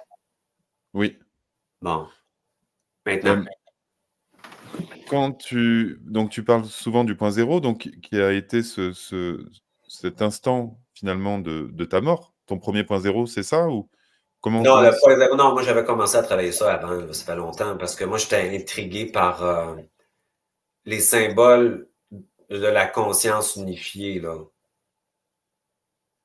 D'accord. J'avais des images que j'allais, mettons, moi j'essayais toutes, là, j'avais le Namiao et Rengekyo, là, tu connais ça, le dessin? Oui, c'est du ça, bouddhisme de c'est un état de conscience unifiée où tous tes états positifs et négatifs tournent, puis ça fait une tour, je l'ai devant moi, c'est pour ça que je regarde là, ça fait une tour. On appelle ça la tour d'or. Puis moi, je l'avais vu tout de suite, j'étais déjà, tu sais, je savais déjà, même jeune, il y avait quelque chose qu'il fallait. J'étais tout le temps dans la dualité, tout le temps une chose et l'autre, puis je devais mettre ça, je le savais. Mais vu que je n'étais pas incarné, je le vivais pas corporellement. Ma cellule n'était pas magnétique, n'était pas dans cette conscience. Je l'avais au niveau spirituel, au niveau psychologique, je le comprenais, mais pas corporellement. C'était pas incarné. Mais toute ma vie, je tendais vers ça. Je connaissais le Merkaba, j'ai appris, Dronbalo, je l'ai enseigné, toute ma vie, c'était ça. Mais vu que je n'étais pas dans matière, je n'étais pas incarné, j'étais plus flottant, ben, je ne l'avais pas incarné. C'est pour ça que je suis revenu ici. C'est vraiment incarner ça dans mon corps biologique. Parce que moi, je ne voulais pas revenir, c'est sûr. Et là, au jour d'aujourd'hui, ton expérience du point zéro, elle a évolué comment? À chaque année. Il n'y a pas de plafond. Là, il y a comme plus d'amour, je pourrais dire, parce que moi, amour, là, ça ne voulait rien dire, là, dans le sens que je trouvais qu'il était bien conditionnel. Mais là, maintenant, je suis capable d'aimer la partie de moi qui ne peut pas s'aimer. Je suis capable d'intégrer cette partie-là. Puis je comprends que dans la dualité, l'ego il peut pas y conditionner. Fait que moi, j'aime cette partie-là maintenant. Tu sais, je suis capable d'aimer la partie qui ne peut pas s'assumer. Dans l'ego. Il n'y a pas de rejet. Pas aimable, digne d'être aimé. Quoi. Tout, c'est des charges pour moi. C'est plus bien ou mal, c'est des charges. Fait que, ça a évolué beaucoup. Avant, quand je faisais mes commandes, c'était pour changer l'état de mon mal-être. J'avais j'essayais de faire coexister des charges, mais je prenais la charge pour commander tout de suite ce que je voulais. J'étais comme très volontaire. Là, plus le temps passe, plus je fais vraiment cohabiter des charges pour avoir accès à mon essence par le neutron de la cellule, l'électricité qui émerge. Fait que je suis comme plus dans la cohabitation des charges maintenant. Pour moi, c'est des charges, c'est plus qui je suis, ça. C'est une information de quelque chose. Fait que, tu sais, ça évolue à chaque année. Je suis plus pacifié, je suis plus détaché aussi de l'égrégore collectif, c'est sûr. Je souffre pas de ce qui se passe. Ça commence à rentrer, là. Ça a été long. Donc, par exemple, les conflits, les guerres, tout ce qui se passe en ce moment, ça... Non, j'y comprends. Je sais pourquoi ils sont là. Je sais c'est quoi qui motive ça. Je sais qu'est-ce qui gère ça. Je sais d'où ça part. Mais je ne suis pas impliqué émotionnellement là-dedans. Mais ça ne veut pas dire que j'accepte ça. Ça veut dire, c'est pas parce que je vois ça que je consens. Mais je m'oppose. Moi, ça fait longtemps que je m'oppose à ce monde de prédation-là puis de dualité. Fait que j'envoie mon information. C'est pas acceptable. On passe à autre chose. C'est ce que je fais. Mais je suis pas impliqué dans l'histoire parce que plus tu vas vite, plus tu sors de l'histoire. Hein? De mon histoire aussi. Oui. Donc, mon histoire, pour moi, est inintéressante. C'est plus intéressant. C'est correct, mais c'est plus ce que je suis. C'est une partie ça, de ce que je suis. Un grand détachement de tout ce qui s'est passé, puis beaucoup de libération pour tous ceux dans lesquels ils ont joué un rôle, mettons, négatif pour mon histoire, mais sont tous libres. Là. Tu sais, je comprends tout que c'est pas de leur faute, puis je suis rendu dans une forme de détachement complet. Il n'y a plus de coupable pour moi. J'ai plus besoin de ça. Est-ce que, Christian dit, est-ce qu'on pourrait décrire ça comme un état de samadhi? Ça commence. Moi, je parle de la réalité où ce que je suis rendu, là. Ça commence tranquillement. Je ne suis pas rendu là. Pour moi, là, je vois le chiffre là, où ce que je suis, là, 63%. Fait qu'il me reste du travail. Il me reste de la conscience. C'est pas du travail, c'est vraiment le plaisir parce que moi, je trouve que c'est tellement le fun, la vie, maintenant, pour moi, parce que j'apprends tellement tout le temps. Puis j'ai de l'information qui m'explique les choses. Puis même s'il m'arrive une merde, pour moi, je sais que j'ai quelque chose à catcher là-dedans puis à avancer. C'est comme le fun, là. J'ai du fun. J'aime ça. J'aurais pu jamais dire ça avant parce que moi, j'avais trop de souffrance émotionnelle. J'étais pas bien. Oui. J'avais du succès parce que je manifestais, mais j'étais tout le temps dans l'anxiété. J'étais tout le temps dans la tête en train de réfléchir. C'était pas le fun. Oui. J'étais pas dans mon être. Même si je faisais des méditations, puis je l'enseignais, j'étais pas dedans. Je comprends. Ouais. Tu parles du fait que nous vivons dans un monde quelque part holographique. Ouais. Est-ce que tu peux nous expliquer, donc ça, c'est des choses que tu as perçues lors de tout ce voyage. Qu'est-ce que ça veut dire pour toi, le fait qu'on est dans un monde... Il y a de la technologie là-dedans. Voilà, explique-moi. Bon. Fait que c'est comme on porte des hologrammes. Ça veut dire que si tu as un programme de non-droit d'exister, tu vas avoir un sous-programme. C'est comme tous des programmes. Fait que les programmes, c'est des hologrammes. Ça veut dire que les gens réagissent à nous en fonction de l'hologramme qui a une charge. Tu comprends? Fait que si tu as le bouc émissaire, là, ça va pas bien. Ça veut dire que le monde, ils vont t'aimer au début, puis là, tu vas donner le pas correct après. Fait qu'ils résonnent à l'hologramme. Fait que les hologrammes sont mis aussi pour distorsionner l'humain de la réalité. Par qui? Par quoi? Par... c'est-tu intéressant, ça? Tu sais que c'est comme encore on est victime de quelque chose. Là. Je dis pas ça pour ça, mais dans une forme de conscience de dualité, l'énergie va très lente. Hein? C'est en opposé. Ça veut dire que ta cellule ou ton Merkaba s'oppose. Le bien puis le mal, le bon puis le pas bon. Fait que la vitesse, c'est pas rapide. Fait que les hologrammes, à ce moment-là, ils vont être plus présents dans la dualité. Fait que ça va être des hologrammes qui vont t'amener et tendre vers l'émotivité, la réaction émotionnelle.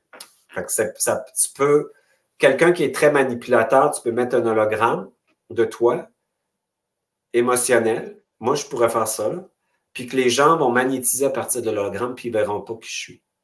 Ça veut dire que, mettons, je sais pas, moi, une personne tombe en amour avec quelqu'un, puis c'est un manipulateur, une manipulatrice, elle met une forme holographique, la personne tombe en amour avec l'hologramme, puis même si il y a des choses qui ne sont pas cohérentes, est tellement pris dans la situation, ben, on peut faire des guerres avec ça, puis on peut faire acheter des gens avec ça, puis on peut les faire voter avec ça, puis on peut les faire diviser avec ça, puis on peut les manipuler.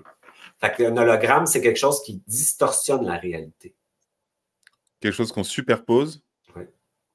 Sur ta psyché, ta pensée, puis ton corps émotionnel astral de désir. Oui. Parce que tu dis tout ça, c'est des programmes. Mais quand on entend programme, on entendrait presque qu'il y a quelqu'un qui tire les manettes ou qu'il y a quelque part un programmateur. Ben oui, il y a un boss de ça. Il y a un boss. Puis oui. Il y a des sous-boss. Puis mais il y a quelque chose qui te garde aussi dans le jeu. Il y a un système là-dedans. Là. Est-ce que c'est ce qu'on nomme les archontes ou ça n'a rien à voir ou... C'est des mots, les archontes. Oui, oui, c'est un mot, mais... C'est un mot. Oui. Ouais. Mais est-ce qu'on peut aussi voir l'intelligence artificielle derrière tout ça ou non? Oui. Ouais. C'est très mental et psychopathe. Ça veut dire c'est très numérique, ça. Il n'y a pas de sentiment, il n'y a pas d'émotion. C'est vraiment du calcul de marchandage énergétique. D'accord. Ils veulent de l'énergie pour créer des choses. Mais est-ce que ces consciences dont tu parles sont au-delà de la planète Terre? Oui. sont à l'œuvre dans plusieurs systèmes? Ben, pas dans les systèmes, loin de la source, sont là temporairement. Ils fonctionnent en utilisant les diffractions d'énergie. Mais éventuellement, l'espace qu'ils occupent va être réhabité par la conscience unifiée, puis eux autres, ils vont aller dans un autre espace. Ouais. Ils sont là temporairement dans l'évolution, c'est-à-dire dans le monde de la dualité temporaire. C'est pour ça que je disais tantôt, il y a une dualité galactique où c'est du marchandage. Hein. C'est comme ici, c'est la même chose dans une forme d'économie énergétique où tu as besoin d'énergie tout le temps, constamment, pour créer des choses pour ton bénéfice. D'accord. Par rapport au sujet, est-ce qu'il y a des points sur lesquels les questions n'étaient pas... Enfin, est-ce qu'il y a des choses que tu voudrais préciser, justement, sur cette idée d'alchimie du vide? Ben, l'alchimie du vide, là, c'est ça, l'alchimie du vide, c'est de maintenir une charge négative et positive. Puis ce qui est de la plus difficile, c'est de maintenir la charge négative. Donc, le côté... Le côté féminin, la culpabilité, c'est une charge qui doit coexister avec la jouissance. Fait que, avale la culpabilité, puis mets-la en mouvement avec la jouissance. Mettre deux charges ensemble. C'est ça la coexistence. Mais souvent, ça ne fonctionne pas parce qu'on ne veut pas la culpabilité, on veut la jouissance, on veut le bien-être. Alors que c'est les deux charges qui te mettent en contact avec ton être-té qui te donnent la joie. C'est l'essence qu'on veut. Fait que les deux charges nous permettent d'avoir plus d'essence. L'essence, c'est une vibration qui attire la vibration. Oui. C'est ça. Fait que tu sors de la programmation à ce moment-là. Beaucoup. D'accord. La vie est plus facile. C'est parce que tu es branché. C'est que ton essence est branchée sur le champ quantique et connectée. D'accord. Ce vide-là, pour y avoir accès, ben, il faut intégrer beaucoup les charges négatives et les faire coexister avec les charges positives. D'accord. Alors, une question de Shirka, notre conscience ou une partie a-t-elle été piégée dans cette matrice inversée? Ben oui. Ben oui. Ça fait longtemps, là. Ça fait 350 000 ans. Fait que ça veut dire qu'on a appris, c'est ça, ta conscience, là, qui est coupée du galactique, en fait, qui est coupée de l'esprit, temporairement. On a tous un peu d'esprit, on a tous un peu d'esprit qui émerge, mais c'est cette conscience-là qui est piégée dans une illusion. C'est ça que les maîtres ils disaient, là, tu sais, l'illusion, c'est la croyance. Oui. Fait que cette illusion-là, de ce qu'elle a cru, c'est une illusion. Puis là, il faut dire, ce que tu as cru, c'est une illusion. Le réel, c'est ta divinité. Sors de ça. Oui. Fait que oui, elle est piégée, mais là, les brèches sont ouvertes. Oui. Si on veut en savoir plus, Denis, comment donc tu as ta chaîne YouTube, c'est ça? Ouais. Donc, tu C'est Denis proposes Jutras, dans le fond. Denis Jutras, ouais. Denis Jutras, voilà. J'ai 23 vidéos, là, comme des conférences, puis j'ai des petites capsules, puis des entrevues avec des personnes aussi qui sont là. Voilà, donc j'ai mis le lien en dessous. Ouais. Je crois que tu fais aussi, donc au Québec, prochainement, tu as des stages? Moi, j'ai un atelier le 11 et 12 novembre. Puis j'en ai le même atelier qu'on fait en Zoom le 9 et 10 décembre. Ouais. D'accord. Ouais. Donc tu fais en distanciel et en présentiel pour permettre justement. Et c'est quoi le thème?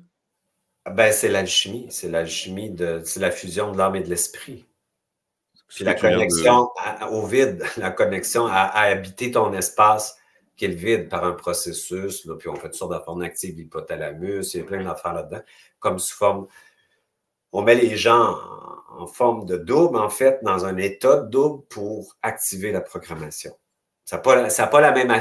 Quand tu fais une induction, si tu es dans ton double, ça n'a pas le même effet sur ton corps biologique que l'ego, qui est dans dualité. Fait qu'on veut créer dans l'espace de la personne une vitesse qui permet d'informer l'ADN puis la cellule. Ouais. Quand tu parles d'induction, c'est les procédés qu'on utilise en hypnose. Hein? Ouais, mais ils sont plus efficaces quand ils sont partis d'une partie dépolarisée. On a tous cette partie-là en dedans de nous autres. Ça n'a pas la même induction quand c'est fait dans une forme de conscience duelle. D'accord. Ouais. D'accord. Eh bien, écoute, je te remercie. Avec plaisir. Ben, c'était intense, je dois admettre. Ouais, mais je suis intense. Si ma vie est intense, tabarnak. Ben J'ai 5 vies dans une vie. Fait que c'est mon intensité qui, tu sais, c'est comme très chaotique en même temps, mon énergie. Ouais. Eh ben, écoute, en tout cas, je te remercie. Ben, je sais que voilà, tu cours partout tout le temps, donc je ne vais pas te retenir plus longtemps. OK. Mais en tout cas, il y a le lien de ta chaîne YouTube en description de cette vidéo. Ouais. Et ben, merci en tout cas, Denis. Ton témoignage est unique, et profond, puissant. Ah oui, tu as senti ça? Et a donné beaucoup d'éclairage, en tout Ah oui? cas, à ma communauté et à tous ceux qui te Ah oui, découvrent ce pourquoi soir. tu dis ça? J'ai pas entendu. Pourquoi tu dis ça? Ben parce que c'est vrai, parce que... Non, je comprends, mais comment tu as senti l'échange? Comment tu as vu ça? Ah, alors moi, comment j'ai senti? Ouais. Au début, j'ai eu du mal à intégrer tous les concepts que tu abordais, parce que tu vas très vite. Ouais. Et en même temps, j'imagine que c'est des choses que tu as l'habitude de raconter. Donc, voilà, peut-être que voilà, c'est des choses que tu prends peut-être moins de plaisir à détailler au début. Mais en tout cas, voilà, pour nous qui débarquions, pour certains d'entre nous qui débarquions dans ton univers, bah, voilà, ça demandait un petit peu de... Ouais. C'est que la vitesse, c'est de la vibration. Ce qui m'intéresse, c'est plus le son que les mots. Puis quand les sons partent, ça part tellement vite que c'est plus vite que ma réflexion. Tu comprends? C'est comme ça que l'esprit qui émerge, parce qu'il passe pas par le système nerveux. L'information n'est pas décodée par le haut vers le bas. Elle émerge puis est décodée par le système nerveux puis neurologique. Fait qu'elle est plus vite que ton système nerveux puis neurologique. Fait que tu sors du conditionnement. Tu sors de la programmation parce que c'est tellement rapide que tu bypasses tes codes sociaux, ta politesse, ta race. Tu comprends, tes conditionnements sociaux sont transgressés. Oui. Ça, puis c'est tellement jouissif, c'est tellement libre, c'est tellement le fun. Fait que oui, c'est vrai que ça va vite, puis oui, je suis pas capable d'enseigner comme un professeur qui passe d'étape A à B parce que ça m'intéresse pas, parce que moi, je suis tellement confiance à votre corps, à l'intelligence de votre corps, à la vibration qui va émerger de votre cellule, puis de votre propre information qui va émerger de celle-ci, que c'est à votre corps que je m'adresse. Oui. Puis lui, il va vite. Oui. C'est ça que j'ai mis du temps à percevoir. C'est quand, justement, mais une fois que tu es passé dans le corps, pour moi, après, ça allait. J'ai pris le rythme et j'ai pu C'est ça. Pu voilà, fusionner avec, avec ce que tu Bon, c'est cool. ce que tu nous partageais. Ouais, En tout merci cas, merci à toi, beaucoup, Denis. merci à toute ta communauté aussi. Et puis à très bientôt. Et puis À voilà, très de toute façon, bientôt. on vous tient au courant pour la suite. Merci. Allez, OK. bonne journée chez vous et bonne soirée chez nous. À Merci. bientôt. Au revoir. À bientôt.